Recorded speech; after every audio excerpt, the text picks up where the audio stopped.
اور ایک اصول یاد رکھو، میں نے ابھی سبق میں بھی وہ اصول بیان کیا، مخالفین کی اصلاح ہو سکتی ہے، ضدیوں کی اصلاح کبھی نہیں ہو سکتی. یہ بات سمجھنا. پھر یہ مسئلہ حضرت مولانا سے بعد میں آ کر سمجھ لینا تفصیل اس کی. مخالفین کی اصلاح ہو سکتی ہے، ضدی کی اصلاح کبھی نہیں ہو سکتی. قرآن کریم میں اللہ نے جو فرمایا نا، ادعو الی سبیل ربک بالحکمت والموعظۃ الحسنہ وجادلہم باللتی ہی احسن، تو احسان کے ذریعے سے، اچھے طریق کے ذریعے سے، اچھے اخلاق کے ذریعے سے آپ مخالف کی اصلاح، جو آپ کا مخالف ہے آپ اس کی اصلاح کر سکتے ہیں احسان کے ذریعے سے، اچھے اخلاق سے. لیکن جس کی طبیعت میں ضد ہے، آپ ہزاروں احسان کرو وہ آپ کا بننے والا نہیں ہے.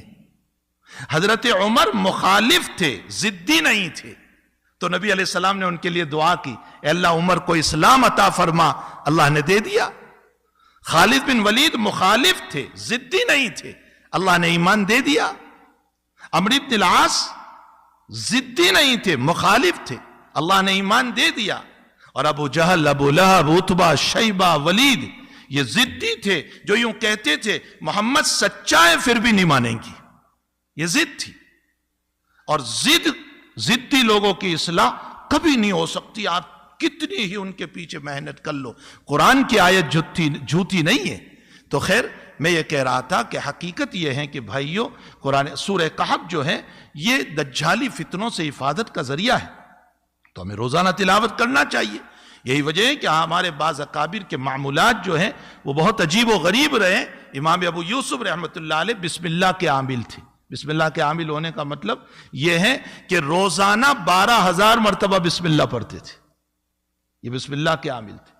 مجدد الفسانی رحمۃ اللہ علیہ سورہ اخلاص کے عامل تھے. آپ کے حالات میں لکھا ہے روزانہ 1,000 مرتبہ سورہ اخلاص پڑھتے تھے. قل هو اللہ احد. قطب الدین بختیار کاکی رحمۃ اللہ علیہ، بابا فرید الدین گن شکر رحمۃ اللہ علیہ، نظام الملت والدین حضرت نظام الاولیاء رحمۃ اللہ علیہ آیت الکرسی کے عامل تھے. ان کے باب میں لکھا ہے روزانہ 4,000 مرتبہ آیت الکرسی پڑھتے تھے. اور یہی وجہ ہے کہ ان کے حالات میں لکھا ہے کہ جب یہ عامل تھے ان چیزوں کے، تو ابو یوسف بسم اللہ پڑھ کر دم کرتے تھے تو اللہ شفا دے دیتا تھا. کوئی اخلاص پڑھ کے دم کرتا تھا، اللہ شفا دے دیتا تھا. تو یہ نہیں ہے کہ وہی عامل بن سکتے، میں اور آپ نہیں بن سکتے، ہم بھی بن سکتے. ہم بھی قرآن کریم کی تلاوت کا معمول بنائے.